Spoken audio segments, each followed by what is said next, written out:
মোরলা মাছগুলো কি সুন্দর দেখো, খুব সুন্দর মোরলা মাছগুলো, চটালে চটালে মোরলা মাছগুলো।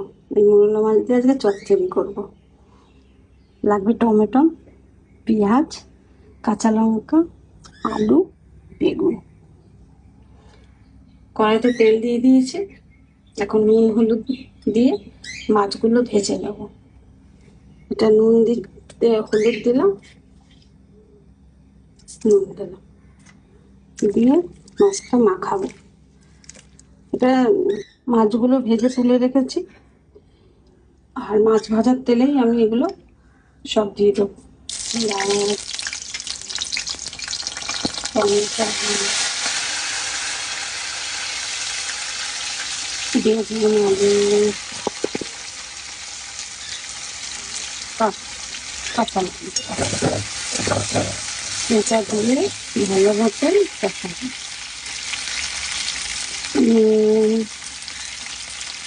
হলুদ দিয়ে মশলা মাছে চচ্চড়ি করছি, কষানো হয়ে গেছে। জল দিচ্ছি, ভালো করে না কষালে ভালোও লাগে না তরকারিগুলো। তরকারিটা আর